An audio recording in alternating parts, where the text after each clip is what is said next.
Hello नमस्कार दोस्तों, मैं आपका दोस्त अजय तोमर आज एक बार फिर से एग्रीकल्चर क्लास 12th का सब्जेक्ट फसल उत्पादन एवं उद्यान शास्त्र लेके आए, जिसका हमारा चैप्टर रहेगा खाद। खाद मैंने पढ़ा था, खाद दो प्रकार की होती है, एक जैविक खाद एक रासायनिक खाद।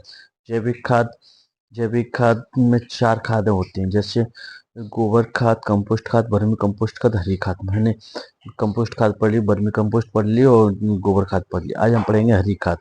हरी खाद जैसे नाम से ही पता चलता है, हरी माने हरे कलर की हो, खाद माने खाद खाद के रूप में, हरे कलर की हो खाद के रूप में। इसका मतलब ये है, जो फसलें खाद के रूप में उगाई जाती हैं, उनको पलटा हरिया है हर द्वारा मिट्टी में मिला देते हैं। फिर मिलने के बाद वो सड़गल के पोषक तत्वों में टूटती हैं, और वो टूटने के बाद पौधों को या मिट्टी की संरचना या मृदा की उर्वरकता बढ़ाते हैं, जिससे पौधों में जल्दी वृद्धि होती है, हरी खाद कहलाती है। जैसे आइए इसकी परिभाषा जानते हैं। मिट्टी की उर्वरकता और संरचना को सुधारने के लिए उगाई जाने वाली और तेजी से बढ़ने वाली फसलें, जैसे ढैंचा, सनई, लोबिया, मूंग, जिन्हें फूल आने से पहले खेत में हल चलाकर मिट्टी में मिला दिया जाता है, हरी खाद कहलाती है। यह जैविक खेती का अहम हिस्सा होती है, क्योंकि इनमें रासायनिक कोई उपयोग नहीं होता, इसलिए ये जैविक खेती में ही आती हैं। हरी खाद के लिए फसलों का चुनाव। अब नंबर वन, फसल शीघ्र उगने वाली हो, शीघ्र बढ़ने वाली हो एवं अधिक पत्तेदार हो। हमने बताया था, फिर अगर कहीं या तो लेट हो गई तो ज़्यादा टाइम लेगी तो अपनी किसान की एक फसल या फसल चक्र में गड़बड़ी होगी, किसान की एक फसल मारी जाएगी या फसल चक्र में गड़बड़ी होगी, इसलिए वो शीघ्र उगने वाली हो और शीघ्र बढ़ने वाली हो, जल्दी से जल्दी जल्दी बढ़ने में। पता चला कि अपने हरी खाद के लिए फसल, वही फसल वार्षिक होगी, 6 माह वाली हो, तो वो नहीं होगी। और शीघ्र बढ़ने वाली हो एवं पत्ता ज्यादा से ज्यादा उसमें पत्ता हो गया, पल एक डंडी से या एक पेड़ से हो गए, तो वो ज्यादा फायदा नहीं। जिसमें जितनी पत्ते ज्यादा होंगे, जितनी उर्वरकता ज्यादा रहेगी भूमि में फसल की जड़ें अधिक गहराई तक जाती हों। जैसे कि यदि भूमि में होकर हमने हरी खाद के लिए उसमें बीज डाला है या फसल उगाई है, उसकी जड़ें जितनी गहरी जाएंगी, उतनी वो गहराई नीचे से पोषक तत्व और नमी अंदर से खींच के लेके आएंगे ऊपर तक, यानी पोषक तत्वों को ऊपर लेके आएंगे अपने के लिए, वही इनके लिए ऊपर इकट्ठा करेंगे आके। फिर उन्हें पकने से पहले काट देते तो पोषक तत्व ऊपर ही रह जाते हैं। फसल के लिए कम पोषक तत्वों की आवश्यकता पड़ती है। कि हम मानते हैं कि हमने कोई फसल उगाई, उसमें अगर हमें ही ऊपर से देनी है खाद, तो फिर क्यों हम उसको कई हरी खाद को उगा रहे हैं। इसीलिए उसमें कम से कम खाद दें, जिससे कम अधिक पोषक तत्व हमें मिले उस फसल से। ठीक है। तो फसल का बीज सस्ता एवं आसानी से मिलता हो। फसल का बीज अगर हमने कहीं बाहर से महंगा मंगाया, तो फिर क्या फायदा, बीज महंगा मिलेगा। जैसे फिर हम रासायनिक खाद भी ऐसे कि किसी को मूल्य के खाद मिल खेत में डालने, फिर क्या फायदा है मुझे। जब बाहर से बीज हम कहीं आते हैं महंगा मिलेगा, ओके मुश्किल से मिलेगा, हमें मुश्किल से मिल रहा है तो पैसा ज्यादा खर्च होंगे तो मुंह मूल्य के भी तो खाद डाल लेंगे उसमें। ठीक है। फसल का बीज सस्ता एवं आसानी से मिलने वाला हो। फसल में लेग्यूमिनस दो दाल वाली हो, ताकि नाइट्रोजन को वायुमंडल से भूमि में स्थापित कर सके। जो नाइट्रोजन वायुमंडल में होती है, वो भूमि में अंदर ले आके अंदर एकत्रित करके रख सके। फसल भिन्न प्रकार की मृदा में उगने वाली हो। जैसे कि हमने लिख के आएंगे, हमारे यहाँ पे मृदा है दोमट मिट्टी, तो कहीं रेतीली मिट्टी होगी, कहीं काली मिट्टी होगी। फसल के ये विभिन्न प्रकार, यानी अलग अलग तरीके हर मिट्टी में उगने वाली हो। फिर नहीं तो सनी हमारे यहाँ उग रही है, फिर वो अंत नहीं उगेगी तो क्या फायदा है। यह आज हमारे खेत यहाँ काली मिट्टी है, हमारे खेत में पड़ोस के खेत में एक छोड़ के दूसरे खेत में रेतीली मिट्टी हो, कि दूसरी दोमट मिट्टी हो, कि बाली मिट्टी हो, कौन सी मिट्टी हो, कि रेल लाइन मिट्टी हो, कौन सी मिट्टी हो, उसमें कहीं या तो नहीं उगेगी, तो फिर उसका भी नुकसान हो जाएगा। इसलिए फसल विभिन्न मृदाओं में उगने वाली हो। अब इसके लाभ देखते हैं, हरी खाद। हरी खाद अगर हम खेतों में डालें तो उसके हमें क्या लाभ मिलेंगे, तो लाभ देखते हैं इसके। इसके प्रयोग से मृदा में जीवाश्म पदार्थ की वृद्धि हो जाती है। हमने बताया था, जो अंदर रहेंगे तो पोषक तत्व टूटेंगे तो जीवाश्म अधिक मात्रा में हो जाता है। सॉरी। इसके प्रयोग से मृदा की संरचना में सुधार होता है।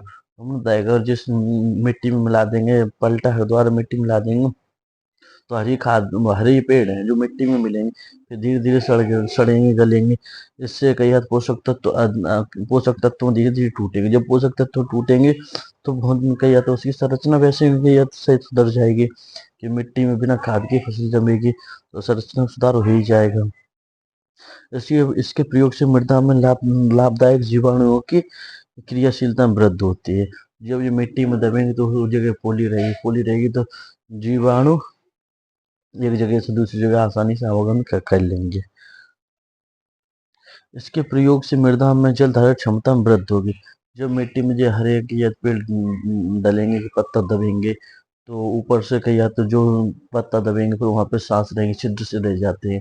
छिद्र से रह जाते हैं तो पानी अपन सिंचाई करेंगे तो पानी वो अंदर तक ज्यादा जाएगा, अंदर तक ज्यादा जाएगा तो भूमि ज्यादा टाइम तक अपने अंदर पानी को रख सकेगी, यानी सिंचाई की मृदा में जल धारण क्षमता बढ़ जाएगी। जब पानी अंदर जाता तक रहेगा, टाइम तक रुकेगा तो जल धारण क्षमता बढ़ जाएगी।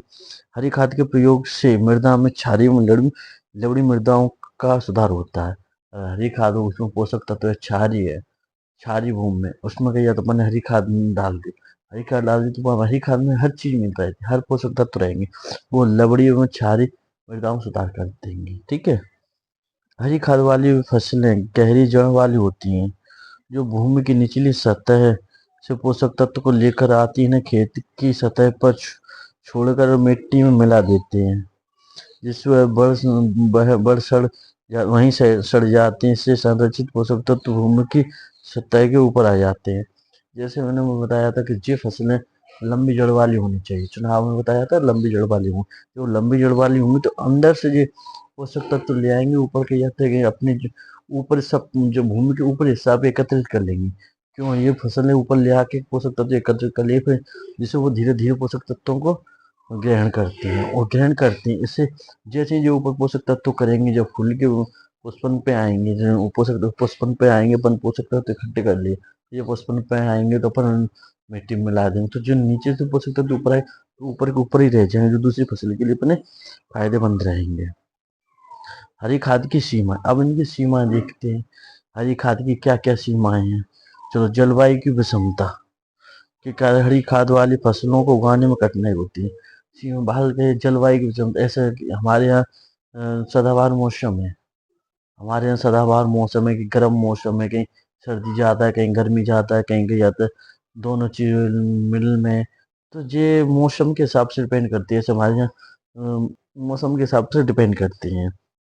ठीक है। जलवायु की विषमता कम ज्यादा के हिसाब से ये कठिनाई रहती है, जैसे हमारे यहाँ पर कहीं आती ठंड गर्मी, दूसरी जगह में ठंड होगी तो कठिनाई ज्यादा हो पड़ेगी। अनाज व हरे हरे चारे के अभाव की मांग, अनाज व हरे चारे की मांग के कारण प्राय किसान हरी खाद वाली फसलों को महत्व नहीं देता। तो जब महंगाई में आदमी हरे चारे की फसल में महत्व देगा, तो जितने में दूसरी फसल करके अपनी आय नहीं बढ़ाई लेगा, जैसे महत्व नहीं दे पाएगा, जाकी वजह से महत्व नहीं देता है किसान को। ठीक है। हरे चारे जब भी महत्व नहीं देता है तो बाजार से उनका जाते रासायनिक खाद लिया डाल देते हैं खेत में। ठीक है। सिंचाई के साधनों का अभाव एवं वर्षा की कमी। और सिंचाई के साधन है जिन फसल में आदमी, तुम्हें पता है कि सबसे ज्यादा भारत में सबसे ज्यादा कृषि वर्षा वर्षा पे रहती है, निर्धारित वर्षा पे निर्धारित रहती है। तो निर्धारित जो वर्षा पे रहेगी तो सिंचाई के साधन कम होंगे, जब तो वर्षा पे निर्धारित रहेगी। और कहीं सिंचाई के साधन है तो कहीं लाइट की कमी नहीं, लाइट की कमी है तो वहीं पानी नहीं है, ये समस्या ज्यादा है, यानी सिंचाई के साधन की कमी होना। किसानों में वैज्ञानिक दृष्टिकोण का अभाव। अब किसान क्या चीज है तो जानता है कि दृष्टिकोण, किसान ने वैज्ञानिक तरीका जी मालूम ना कौन सी फसल चक्र अपना में। किसान ने तो अपनी सरसों कर ली, बाजरा कर लिया, गेहूं कर ली, खेत खाली छोड़ दे और 10 बीघा में 1 बीघा मूंग कर ली। टेंशन नहीं हुआ जी सोची कि धान का कौन रखाएगा क्या रखाएगा, इसलिए छोड़ देते हैं, खेत खाली छोड़ देते हैं। वो खेत खाली नहीं छोड़ेंगे तो दूसरे कर लें, तो मैंने किसान को वैज्ञानिक तरीके से फसल चक्र का पता ही नहीं रहता है। पलटाई करने हेतु तो उसके पास उत्तम यंत्रों का अभाव या कमी। अब जैसे कि हमने बताए थे, जिनको हरी खाद को मिट्टी में मिलाते हैं, मिट्टी मिलाते, अब इनको मिट्टी मिलाएंगे कैसे? कल्टीवेटर्स जो होते हैं वो शायद मिल जाएंगे, कल्टीवेटर भर जाएंगे जो मिट्टी मिलेंगे। इनके लिए वो चाहिए जैसे हैरो कि पलटार जो मिट्टी मिट्टी पलट, पहले तो इनको पेड़ को छोटा छोटा काट के उस पर मिट्टी पलट के मिट्टी के अंदर दाबते, वो कृषि यंत्र। ये कृषि यंत्र क्या थोड़े महंगे आते हैं, और किसान, भारत का किसान के पास 1 बीघा या 1 हेक्टेयर या उसमें बिस्वन में खेती रह गई है। ठीक है, अब देखते हैं क्वेश्चन क्वेश्चन देखते हैं आज हम।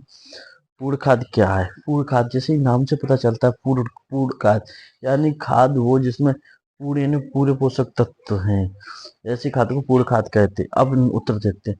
ऐसी खाद जो प्राय फसल की तत्व संबंधी सभी आवश्यकताओं को पूर्ति करते हैं, पूर्ण खाद कहलाती है। जैसे मैंने अभी बताया था, फसल के लिए जो पोषक तत्वों की आवश्यकता होती है, वो पोषक तत्व उसी खाद में होते हैं, इसलिए उसे पूर्ण खाद कहते हैं, पूर्ण खाद कहलाती है। इसके अंतर्गत सभी जैविक खाद आते हैं, जैसे गोबर की खाद, कंपोस्ट खाद, हरी खाद, वर्मी कंपोस्ट खाद आदि आते हैं। तो खाद भूमि की उर्वरकता बढ़ाने में किस तरह सहायक होती है? अगला क्वेश्चन देखें, खाद भूमि की उर्वरकता बढ़ाने में किस प्रकार सहायक होती है? उत्तर देखते हैं आज कि उर्वरकता शक्ति कैसे बढ़ती है, इससे तो जानते हैं। खाद अग्रलिखित तरह से भूमि की उर्वरकता शक्ति बढ़ाने में सहायक होती है। नंबर 1, भूमि में पोषक तत्वों की मात्रा में वृद्धि करके जो सभी फसलों में उगने में सहायक होती हैं। खाद डाल दिए, खाद में पोषक तत्वों की मात्रा में वृद्धि होगी, मात्रा में वृद्धि जिससे फसलें आसानी से वृद्धि कर सकती हैं। भूमि में खाद देने पर जल धारण क्षमता में वृद्धि होती है। जब भूमि या खेत में खाद देते हैं तो उसमें जल धारण क्षमता अधिक बढ़ जाती है। जैसे मैंने अभी बताया था कि पानी या सिंचाई करने पर जब पोली रह जाते जो छिद्र रहते हैं तो वो अंदर तक चला जाता है पानी, तो इससे भूमि की जल धारण क्षमता में वृद्धि होती है, जिससे पौधों को पोषक तत्व आसानी से प्राप्त हो जाते हैं। भूमि में खाद देने से उसकी पोषक तत्वों की मात्रा में वृद्धि होती है, जिससे उसकी भौतिक दशा में काफी सुधार आता है, जिससे पौधे में अच्छी वृद्धि होती है। जैसे मैंने बताया कि यदि हरी खाद जब हम पलटा दो और उसमें दबी जाते हैं, उसमें पोषक तत्व टूट जाते हैं, जिससे जब पोषक पर्याप्त मात्रा में पोषक तत्व मिट्टी में मिल जाते हैं, मिट्टी में प्राप्त मिल जाते हैं, यानी मिट्टी में पहुंच जाते हैं, तो उसकी भौतिक शक्ति सुधर जाती है, जिससे पौधे की अच्छी वृद्धि होती है। नंबर 4, भूमि में पर्याप्त जैव पदार्थों का प्रयोग करने से लाभकारी जीवाणु अपना कार्य सुचारू रूप से करते हैं और उर्वरकता शक्ति बढ़ाने में सहायक होते हैं। जैसे मैंने बताया, जब क्या जाता है मिट्टी में हरी खाद या पेड़ मिल जाते हैं, उसके ऊपर मिट्टी डल जाती है, उसके ऊपर सांसें रहती है, जिसमें जो जीवाणु होते हैं वो आसानी से इधर उधर आवागमन कर लेते हैं, जिससे मिट्टी की उर्वरकता शक्ति बढ़ जाती है, जिससे पेड़ पौधे अपनी वृद्धि करते हैं। अगला क्वेश्चन देखते हैं, मृदा संशोधन की परिभाषा। जैसे मैंने बताया था कि संशोधन यानी मृदा कोई खराब, उसको संशोधन यानी उसको सही तरीके से उसको सही करना, यानी उसमें पर्याप्त मात्रा में पोषक तत्व पहुंचाना, और जो मृदा क्षारीय लवड़ी हो गई है उसको सही करना, जिसमें जो पोषक तत्व डाले जाते हैं यानी जो पदार्थ डाले जाते हैं वो संशोधक कहलाते हैं। यानी कोई बाहर से खाद के जिप्सम चूना या कोई जो चीज डाली जाती है उसमें, जिससे मृदा क्षारीय एवं लवड़ी होती है वो सही हो जाती है, मृदा संशोधक कहलाती है। जैसे उत्तर में ऐसे पदार्थ जो मृदा में भौतिक एवं रासायनिक एवं जैविक परिवर्तनों को प्रभावित करके पौधों में वृद्धि को अप्रत्यक्ष रूप से लाभ पहुंचाते हैं, जैसे चूना, जिप्सम, सीसा आदि आते हैं। लीचिंग देखते हैं, लीचिंग क्या है जानते हैं। चलो आज जानते हैं लीचिंग क्या है। वह प्रक्रिया जिसमें अधिक वर्षा या अधिक सिंचाई से मृदा की ऊपरी सतह पर उपस्थित पोषक तत्व जल के साथ घुलकर बह जाते हैं या भूमि के निचले सतह में चले जाते हैं, लीचिंग कहलाती है। इनके द्वारा भूमि की उर्वरकता शक्ति में कमी आती है। जैसे मैंने आपको बताया था कि लीचिंग मैंने आपको बताया था उसमें सिंचाई वाले में कि जल निकास वाले में मैंने बताया था, जब क्या जाता है कोई मृदा में पानी भर जाता है तो मृदा के पोषक तत्व पानी में घुल जाते, फिर उसको पोषक पानी को निकालते हैं तो मृदा के पोषक तत्व पानी के साथ बाहर निकल जाते हैं तो मृदा में जब पोषक तत्व निकल जाएंगे तो मृदा की संरचना खराब हो जाती है। ठीक है, अगला क्वेश्चन देखते हैं कि जैविक उर्वरक और रासायनिक उर्वरक में अंतर। जैविक उर्वरक और रासायनिक उर्वरक में अंतर। जैविक उर्वरक घरों में बनाए जाते हैं। जैविक उर्वरक घरों में बनाए जाते हैं, जैसे कि गोबर से, हरे चारे से, घर के कूड़ा करकट, शहरी कचरा से, या वर्मी कंपोस्ट या कंपोस्ट या गोबर खाद या हरी खाद होती है, जैविक खाद कहलाती है। और रासायनिक खाद का फैक्ट्री में बनाए जाते हैं। जैविक खाद में लगभग सभी पोषक तत्व पाए जाते हैं, और रासायनिक खाद में एक या दो पोषक तत्व अधिक मात्रा में पाए जाते हैं, इससे अधिक पोषक तत्व भी पाए जा सकते हैं। नंबर 3, जैविक खाद का असर 2 से 3 वर्ष तक रहता है, जबकि रासायनिक खाद का असर ये कुछ दिनों के लिए ही रहता है। धन्यवाद दोस्तों।